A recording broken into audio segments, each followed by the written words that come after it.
Eunice. Good morning. Good morning, good morning, good morning. We are going to walk. Time check. Ano oras na ba? Mama, can we go 8:30. 8:30 ka lang.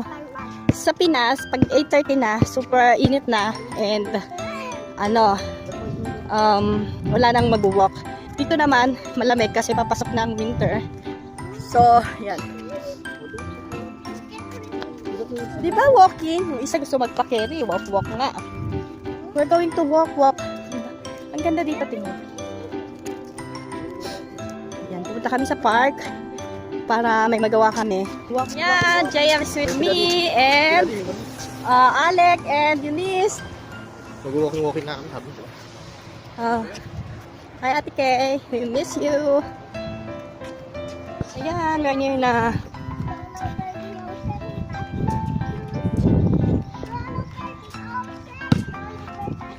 Galing kumakanta yung punik-nik ko. Wow! Tara na, we are near na. Ito yung park. Di ba ang ganda? Ang ganda dito, oh. See? And napansin ko dito, pare-pareho yung mga bahay. Ayan. Pare-pareho yung mga bahay. See? That is life in America. Ayan. So, mag-observe muna tayo. Kami sa court. Ayan. Ay, sa court. Sa park. Kasi yung dalawa naghahanap ng court. They're going to play basketball. Mag-shooting sila. There, what? Not there. Don't like there. You just run. Gusto niya pumunta doon. May park yun, no? May palaruan. Ayoko dun eh. Kasi wet pa yung mga slide. Later. A little bit later. Yung anak ko pasaway. Yan o. Alam, ganda ng ano nila, no? Ganda, diba? Dito, ganda yung park. Malapit lang sa bahay ni sister-in-law. Tsaka malinis. Diba? Yun ang pinaka-importante. Clean.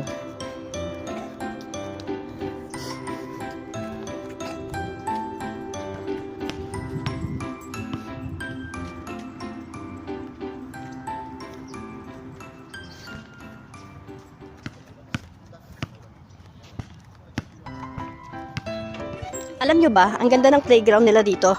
Tingnan mo. Itong mga playground ng kids, itong tinatapakan ko, is ano siya. Kala mo, bato, kala mo, ano, diba?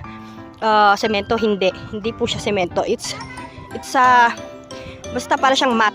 Diba? Itong tinatapakan mo, mat siya, hindi siya semento. So talagang dito, free park siya, diba? Tapos talagang pina-priority yung kaligtasan ng mga bata, diba?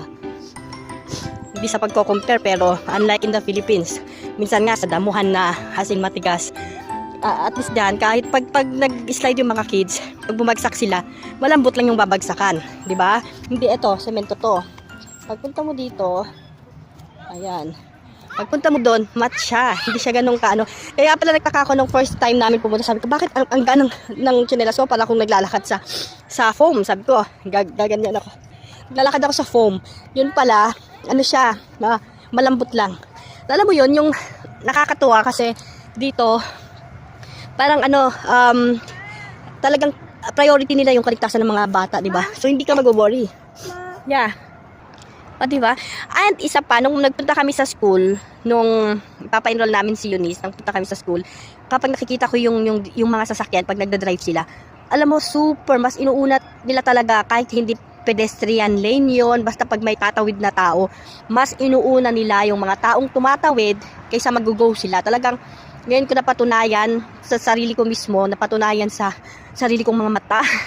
Kasi di ba naririnig naman natin, matagal na, America is napaka-disiplinado talaga, like Japan din. Napaka-disiplinado daw yung mga pagdadrive nila, ganyan. Dito as in, sabi ko, oh my God, kapag tatawid kami, talagang mag-stop sila, mag-aantay sila hanggang makatawid ka. Hindi sila unlike, yan na naman tayo sa yan naman tayo sa kumpara syempre nakukumpare mo siya kasi syempre galing tayo ng Philippines. So makukumpara mo siya na ang ganda dito, na sana ganito sa Pilipinas, yung alam mo yung gano'n na lahat ng tao, Diyos ko, wag tayong pakatotoo tayo na gusto rin natin kung ano yung ganito dito. Nakikita natin na maganda, discipline place, mga ginagawa nilang maganda, gusto rin natin sana sa Pinas ganun, 'di ba? So, ang galing lang kasi alam mo dito, kahit siguro yung anak mo pupunta sa school na mag-isa, hindi ka magwo-worry na masasagasaan siya or ano, kasi talagang pag tumatawid yung mga bata dito, mas inuuna talaga, pina-priority ng mga driver yung tatawid. Pag nakita nila kaya dito pala pag nagda-drive sila, 'di ba? Sa Pinas nagda-drive tayo, ganun lang. Minsan doon lang sa ganyan. Dito talagang gaganong-ganong ka. Napapansin ko sa mga in-laws ko nga pag nagda-drive ganun. Kailangan alerto ka, kita mo lahat. Bago ka gumow, makikita mo kung may tatawid. Kung may tatawid, nandun pa lang. Halimbawa, ito, nandun pa lang sila. Pag alam mong tatawid, aantayin mo talaga. Ganun sila kadisiplina. So, I like it. Kahit sino naman gusto ng ganun, diba? Yung safe ka. Gaya nga dito sa playground, sabi ko sa inyo, ayan o. Kasi nagtaka ako, nung umapak ako, sabi ko, ang gaan naman ng tsinelas ko, para akong lumulubog. Sabi ko, yun pala, ginawang safe yung tapakan ng mga bata, at saka yung kapag, ayan o, kapag nag-slide sila at mahuhulog sila, hindi sila mababagok, hindi sila ganun masasaktan, kasi hindi siya semento, mat siya. So, diba, galing. Ayan, diba, it's my 5th day in America, so ang dami kong napapansin, at yan ang mga ipagpapatuloy nating ichichika sa aking page, mga kachika. So, makikita natin yung mga difference nung sa bansa natin at dito. Hindi naman tayo nagko-compare. Nobody's perfect. Wala namang perfect sa atin sa Pinas. Masaya, ganyan. Pero, alam mo yon, kapag sana gayahin din ng konti.